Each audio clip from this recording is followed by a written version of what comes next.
Uma das coisas que mais assustam no Brasil de hoje é que nós nos tornamos um país de inconsequentes. Fatos absurdos vão da impunidade quando boates pegam fogo a naufrágios de barcos com lotação muito acima da sua capacidade, entre outros fatos lamentáveis que ficam sem consequência e sem punição dos culpados. Inocentes morrem e nada acontece. Na política, a aparente unanimidade em que se transformou a Lava Jato, como se fosse uma inédita operação de combate à corrupção, é desnudada agora por denúncias contra procuradores e contra um ex-juiz, todos eles até agora blindados em relação a qualquer consequência. Quer dizer, há previsões, e pode ser até que quando vocês estiverem assistindo este vídeo, alguma dessas consequências tenha surgido, mas por enquanto a coisa está esquisita, não é? Muitos estrangeiros se impressionam diante do fato de que, em seus países de origem, jamais um juiz ou um procurador permaneceriam em seus cargos diante de fatos tão graves que vêm sendo denunciados. Logo no início, ou até um pouco depois já de iniciadas as denúncias, a tática era a de colocar em dúvida a veracidade dessas informações. Mas as circunstâncias, a checagem de dados, as gravações que começam a ser divulgadas já não dão mais margem a esses pretextos. E um pedido de desculpa de uma participante da Lava Jato, além da alegação de que ofensas a pessoas mortas não passaram de bobagem, atestam cada vez mais que os próprios acusados reconhecem a autenticidade do que vem sendo revelado. Não dá mais para ficar arranjando desculpa. O assustador, além das revelações que vêm sendo continuamente feitas, é que nada acontece, como a gente já disse. Tudo permanece como se irregularidades fossem um fato normal, ou, como se diz, como se os fins justificassem os meios. Mesmo quando esses fins, conforme já ficou comprovado, tenham se desdobrado como um claro projeto de conquista de poder mediante o cometimento dessas irregularidades que colocam em xeque de forma temerária para qualquer democracia a respeitabilidade da justiça. E por que o brasileiro não reage? Matéria recente da revista Isto É nos coloca diante de uma indagação. O neofascismo e o neonazismo são uma realidade ou uma fantasia na versão dos que pretendem negar essa realidade? A antropóloga e programadora de computador Adriana Dias oferece resposta que remete à previsão do falecido filósofo e escritor italiano Umberto Eco, que viu nas redes sociais o efeito negativo representado pelo fato de que discussões que antes eram travadas nos botequins por imbecis afetados por muita bebida alcoólica passaram a ter repercussão muito acima do que seria merecido em relação a interlocutores tão incapazes de qualquer debate produtivo. Segundo a análise da Adriana Dias, o que leva brasileiros que vivem num país miscigenado a entrarem nessa onda que espalha racismo, violência, ódio e todo tipo de preconceito confere com a previsão de Umberto Eco, que viu na frustração e na falta de horizontes um campo fértil para pessoas que se sentem desvalorizadas por alguma crise econômica ou humilhação política e que acabam aderindo a esses movimentos. A Adriana Dias acompanha há 16 anos a atuação cada vez em maior expansão de grupos neonazistas pela internet. Segundo a reportagem da revista Isto É, com base nas pesquisas de Adriana Dias, está se comprovando assustadoramente em crescimento o número de pessoas que se engajam entre os seguidores de Adolf Hitler, algo que se torna fácil de constatar, segundo o que se vê de manifestações de intolerância e ódio por toda parte. Em outra reportagem divulgada pela mesma revista, o ator Pedro Cardoso, que mora em Portugal, mas vem ao Brasil para atuar no teatro, declara nunca ter imaginado que o Brasil tivesse no seu subterrâneo uma possibilidade fascista tão evidente, compreendendo por fascismo aquele movimento que tem por desejo eliminar qualquer diferença. Ou seja, um movimento que só admite a si mesmo como portador da verdade. Aquilo que a gente costuma chamar de pensamento único. Lembra quem tinha isso? Aquele que esticava o braço quando falava à frente das multidões?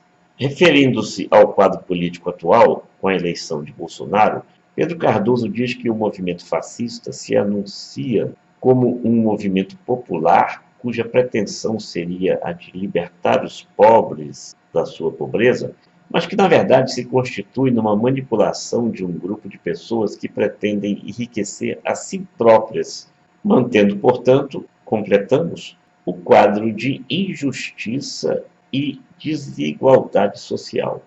Em relação aos permanentes ataques à cultura e à classe artística, o ator Pedro Cardoso define: nós, artistas, somos o inimigo natural de todo projeto autoritário e de concentração de renda. Por isso, ele prossegue: nós fomos eleitos por esse grupo como inimigos prioritários, junto com professores e jornalistas. E o argumento que eles inventaram foi de que nós todos vivíamos da Lei Rouanet, o que é uma mentira, segundo Cardoso, facílima de se provar. E ele acrescenta um desafio: eu desafio essas pessoas a mostrarem onde está a corrupção imensa que elas declararam ver na Lei Rouanet. A efervescente discussão sobre as queimadas na Amazônia traz à cena grotescas contradições. Bolsonaro vê na oferta de ajuda pelo presidente francês a suspeita de que Emmanuel Macron estaria querendo algo em troca. Segundo Bolsonaro, ninguém oferece algo em troca de nada. Bom, nesse caso, a contradição foi em dose dupla, pois o presidente taxou a oferta do presidente francês de simples esmola, o que denota que o algo em troca não poderia ser assim tão valioso. E, além do mais, sem sentido, pois, pelo que se sabe, não se oferece esmola em troca de alguma coisa. A segunda contradição é que ele, então, deveria levantar, por lógica, a mesma suspeita em relação ao presidente dos Estados Unidos, o seu idolatrado Donald Trump, de quem ele espera e cultiva o pedido de ajuda muito superior ao que ele chamou de esmola do presidente francês. Mas a gente não pode esperar lógica de quem ironiza com extremo deboche a postagem de um correligionário que ofendeu de forma vulgar a esposa de Macron, para em seguida ele próprio, Bolsonaro, negar o que foi amplamente divulgado por toda a imprensa. E ainda coloca o seu porta-voz para dizer que o tal de kkkk que o dito presidente escreveu, o Bolsonaro, poderia ter interpretação de forma diferente daquela que todos sabem o que significa. Nesse cenário de absurdos, os sofistas de sempre começam a colocar as manguinhas de fora, divulgando vídeos em que comparam as queimadas na Amazônia com as que são realizadas em outros países. Convém lembrar o velho adágio de que um erro não justifica outro. E ainda que essas pretensas comparações são esdrúxulas, tendo em vista que as florestas citadas em alguns desses países nem de longe se comparam à extensão e à importância da Amazônia. Trata-se, portanto, do velho sofisma na tentativa de justificar o injustificável. É legítimo que o Brasil cuide de preservar a Amazônia como patrimônio brasileiro na extensão que se encontra dentro do território nacional. Mas convém lembrar que a cobiça internacional pela Amazônia vem de longa data e que os Estados Unidos, país tão vangloriado pelo presidente brasileiro, está entre os principais atores dessa pretensão de internacionalização e mesmo de conquista desse riquíssimo patrimônio. Desde os anos 1800, os norte-americanos atuam nessa direção num movimento internacional que inclui ainda a já citada França, a então União Soviética e o Reino Unido. As retaliações são previsíveis no caso de um país que rejeita com razão a internacionalização da Amazônia, mas oferece a entrega da Petrobras à exploração internacional afora a de outros setores estratégicos, como o de energia elétrica.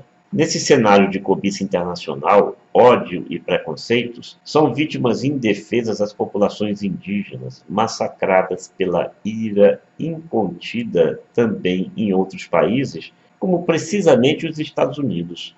E quem conhece a história sabe que o país venerado pelos bolsonaristas e bolsominions fanáticos e desinformados promoveu um verdadeiro genocídio dos povos indígenas no século XIX. Os chamados Apaches foram massacrados pelo exército norte-americano numa ofensiva sangrenta que pode seguramente se configurar entre os maiores crimes da dita humanidade, que não faz jus a essa designação. Que palavrinha desgastada essa tal de humanidade, não é? Milhões de índios foram massacrados e culturas foram destruídas. Os territórios legalmente pertencentes aos índios foram invadidos por mineradores, empreiteiros e empresários, principalmente os empresários ligados à construção de ferrovias. Invasão é essa que parece que se quer fazer agora em território brasileiro. Esse é que é o bom exemplo americano. Olha aqui, o Brasil, por suas dimensões e importância, não pode ajoelhar-se diante de mentes obtusas e de governantes cuja ação resume-se a acirrar guerras ideológicas, a enaltecer ditaduras e torturas e a tentar restaurar a censura e os tempos sombrios que se constituem na principal bandeira dos que se engajam na defesa do obscurantismo e do pensamento único, que se autoproclama dono da verdade absoluta. Agora, nós assistimos defensores do governo sentindo-se no direito de afrontar o Papa na pretensão de determinar que o maior representante da Igreja Católica não se pronuncie sobre temas políticos, que ele se pronuncie só sobre temas religiosos, exigem esses defensores do governo.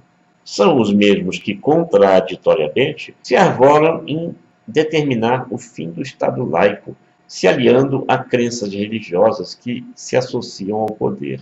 Religiosos que defendem o governo podem atuar. Religiosos que demonstram pensamento crítico são convocados a permanecerem calados.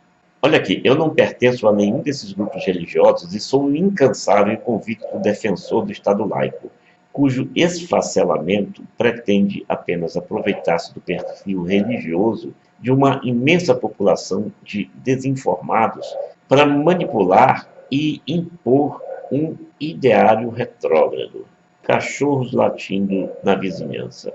O Brasil não precisa massacrar índios nem destruir a natureza, muito menos fomentar o ódio, o racismo e a violência. Precisa tratar de resolver os problemas de um Brasil que ainda tem tudo a ser construído. São milhões de pessoas sem moradia, sem emprego, sem educação e sem cultura. É a democracia e o livre debate de ideias que levam à justiça e ao desenvolvimento.